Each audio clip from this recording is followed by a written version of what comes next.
we need to know how to pray.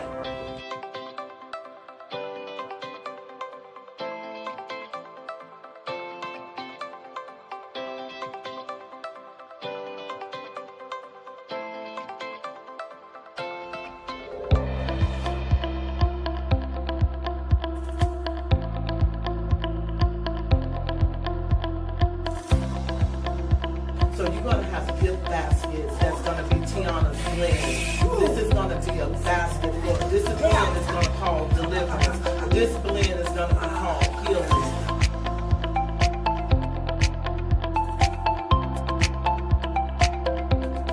A nonprofit entity, usually a corporation or organized for a nonprofit.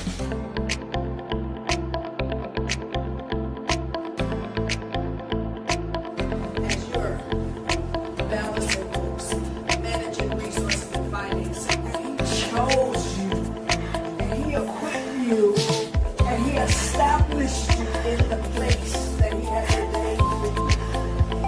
From her, but I'll never forget. So I was always that person who I think I was in.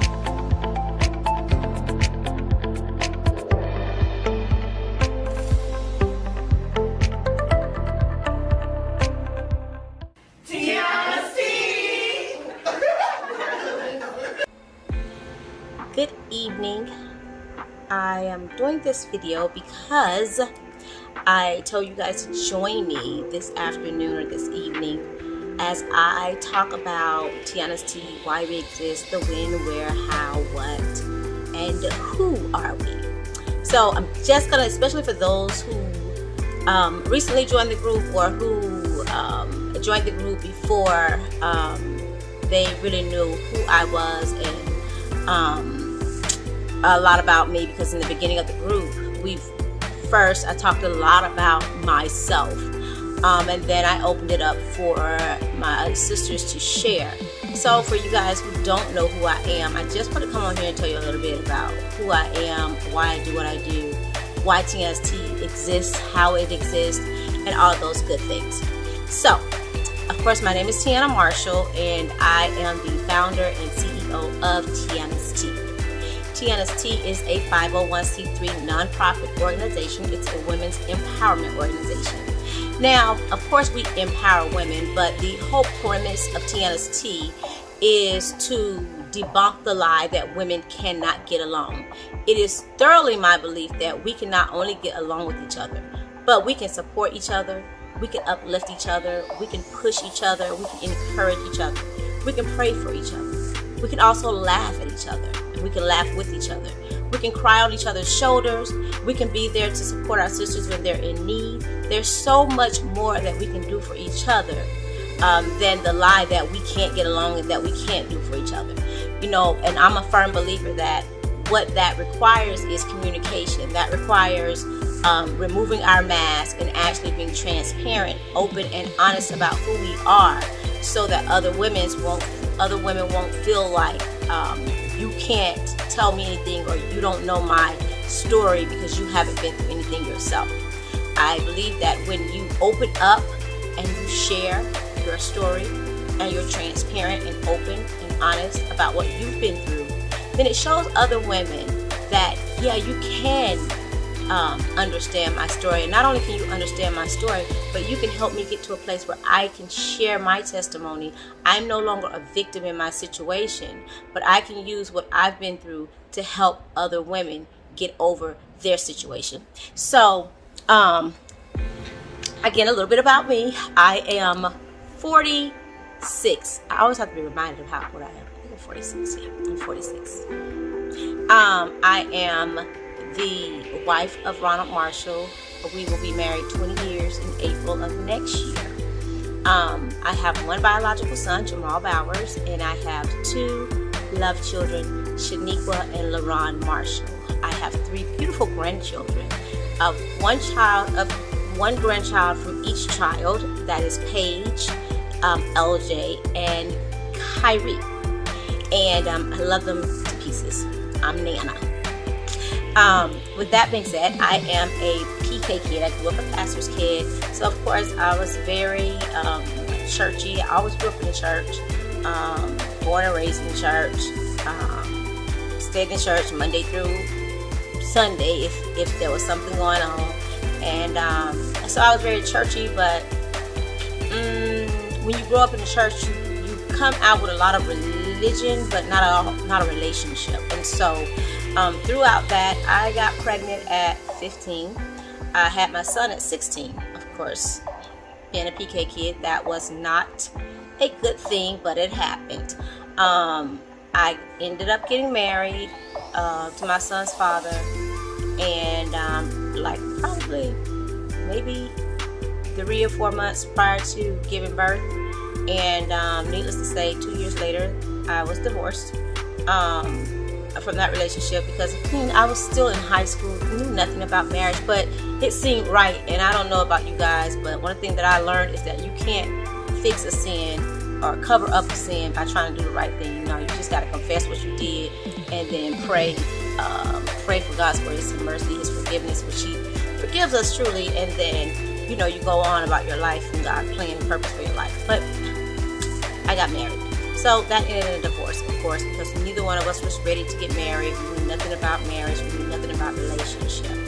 After that, I went through a series of relationships, horrible relationships, soul ties, wanting to be loved, wanting to be accepted, feeling rejected. Didn't really like myself, didn't love the skin that I was in at all. I hated the color of my skin, hated my height. There were so many things that I literally hated about myself. And so I wore a mask to make myself appear more appealing to men. And a lot of us do that. I'm just transparent about mine. I needed to be recognized by men. I needed to be accepted by men. And so I wore a lot of masks in order to get the attention that I wanted. I didn't have daddy issues. I love my daddy to pieces. He's still my daddy. Him and my mother have been married since before I was born, and literally, so I didn't have daddy issues. It wasn't that I had an absent father. He was there. He loved me dearly. He still loves me dearly. And I don't play about my daddy. Okay? But for some reason, and I don't know if it was that first initial relationship that I had, that was a domestic relationship. That relationship didn't work out, and I went through life, looking for attention from men, and I did whatever it took to get that attention from men. In a series of those relationships, my goodness, I used drugs. I used abortion as a means of birth control. I did a lot of different things that one would have never thought that I would have done to bring myself to a place where I did not know who I was.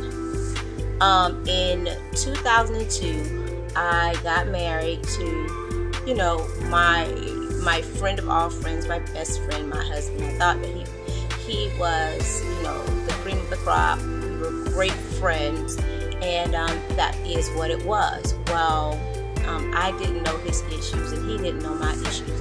And needless to say, once we got married, that within a year we were separated. In that year of separation, I went on a journey with God to find out who He was, because my heart was broken. It was torn into millions of pieces when my husband left, and I did not know what I had done. I thought I'd done everything right. I thought I was a great wife. Why did He reject me? And so I went through this year's journey of discovering who God was and why was God allowing this to happen to me. I always told myself, I thought me and God was good. I love God. Do you love God? I know the song.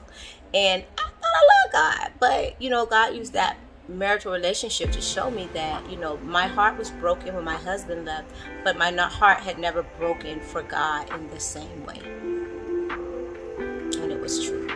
When I really thought back, my heart was never broken when I disappointed God. I just knew God was going to forgive me. And, we went through this series of, okay, God, I'm sorry. Okay, God, I repent.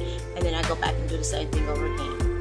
I went through this journey of discovering who God was, falling in love with God, learning to trust Him and rely on Him, to restore, reconcile, fix, repair things that were broken in my life, discovering, you know, the sexual molestation as a child from a relative, more than one relative, you know, figure out what that did to me as a child, which is how I ended up in perversion. I always tell somebody, if I had known what I do now, well, not right now, but back then, now, you know, I probably would have been in somebody's strip club making good money, okay? But God wouldn't let me go there, thank you, Jesus. But anyways, so yeah, I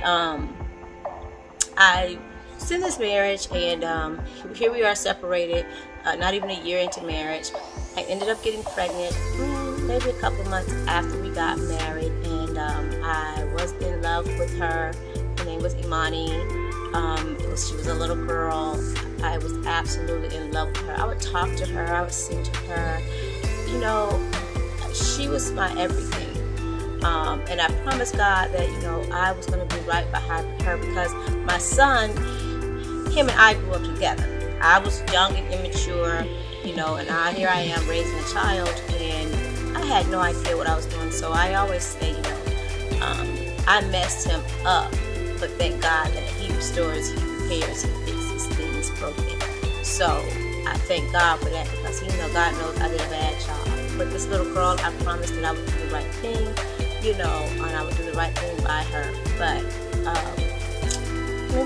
maybe 4 months into my pregnancy, my water broke. I had her early. I had to give birth to her, and at St. Joseph's Women's Hospital, and she died. Her lungs collapsed because her lungs were not fully developed, and that broke me. And yet through that, I understood what God was doing and why He did what He did. I understood why He allowed what He allowed, and I understood His sovereignty. Fast forward, my husband came back, and we went through abuse. I never thought that I would be that girl to go through domestic violence. You know, I always thought, not me, nobody ever gonna put their hands on me, I'm leaving, you know, and all these things. And then me and my husband went through domestic abuse, mental abuse, physical abuse, verbal abuse, and all those things. And I suffered in silence for years. I did. I understood why God took me through that journey that He took me through when we were separated, because He had to prepare me for this season that was coming in my life. And He knew the decision that I was going to make. He knew the decision that I would make to stand still and see His salvation. And so in order for me to do that, He had to take me through a journey in which I had to know how to trust Him in all things. And I did. But through that suffering in silence, I realized that there were so many things that I wish that I could have shared with other women that would have helped me through this situation. But number one, I was embarrassed, and I realized that embarrassment is a prison in and of itself that keeps you bound to whatever that thing is that you're embarrassed of, because you can't tell anybody, you can't share anybody because you're embarrassed. I also realized that the fact that I couldn't tell anybody was on me. It wasn't that I didn't have anybody to tell. It wasn't that God didn't place women around me that had actually been through what I've been through, but I didn't know it because I didn't talk to them. I didn't get in a relationship with them, because I felt like getting in a relationship with them would some kind of way come back to me having to open up about what I was going through, and I did not want that. So I isolated myself. You know, I said my good hays and byes in church, and you know, did my little church thing, but nobody really knew what I was going through at home. And then God allowed what I was going through at home to be revealed in public. And that began a whole nother journey in which God began healing, restoring, repairing my relationship with my husband. And I'm grateful and I'm thankful for that. I don't tell anybody to stay in an abusive relationship at all. I always get out and seek counseling. Get out and seek counseling. It is never my advice. You know, I know what God did for my marriage, and that is because of two people willing to die to who they were, willing to, sacrifice the comforts of where they had been in order to discover and rediscover who God was calling us to be and where He was calling us to. So I thank God for that. So that's a little bit about my history, my background. So as you can see, one of the reasons that Tiana's Tea was developed is because I realized that there are so many women out there, so many sisters that I have out there that are going through and have been through what I've went through and didn't have a safe space to be able to share those stories, didn't have an anonymous to be able to inbox and say, hey, can you guys pray for me? So many times I pray it was me and God laying out flat on my face, praying and crying out to God because I didn't have anybody else. But God didn't call me to be an island. But because I did not connect to anybody else, then I was forced, or I won't say forced, but I had to go through, suffer by myself, and God was with me. But I didn't have anybody tangible, a tangible woman or friend that I could share what I was going through without feeling embarrassed or ashamed, or like I was going to expose my husband until he got to a place where he was healed. So Tiana's Tea was developed because of that. I realized that there was God through my process and through life's journey, rediscovering who I was, beginning to love myself, understanding where there's certain behaviors and things came from. God allowed me to share that with other women, helping them to overcome those same issues. You know what I mean? What I've been through is your learning curve. You don't have to go through what I went through because you got a me. If I had a me, it would have cut my learning curve. But I understand that because this is the assignment that God has given me, I had to go through what I went through. My learning curve could not be cut short, or I would not be able to share the wisdom that God has given me in various situations. From what do you do when your husband don't want you to tithe, to, what do you do when your husband and your child doesn't get along? What do you do when you're going through an abusive situation and you want to cover your husband, but yet and still you want to be free from the relationship? To what do you do when you don't love yourself and you're looking for, confirmation and affirmation from outside sources and other men? To how do you keep from becoming bitter and resentful in a marriage that you regret? There's so many things that I went through personally that I am so thankful to God that He has given me the opportunity to share with you and help you overcome those things that I went through, so that you don't have to go through the same thing. You may have to go through something, but you won't go through it alone. And with what God has given me, and of course so many other women in this group, in which I'm so thankful that we can have dialogue, even if that dialogue is via posts or comments or whatever, where other women can share their wisdom. I'm so grateful and thankful for that part of what we do, because there's so many other women that can share their wisdom with you. Listen, Tiana's Tea is a sisterhood, a sistership, like a relationship. We are here to help you get through whatever it is that you're going through. You may see me and you may say, oh, she cannot understand what I'm going through. Listen, I'm telling you, if you are going through it, most likely I done already been through it. From lying to cheating to stealing to smoking weed to, drinking to clubbing, to fornicating to abortions. You name it, I've been through it. I don't look like what I've been through. Thank you, Jesus. Thank you, Jesus.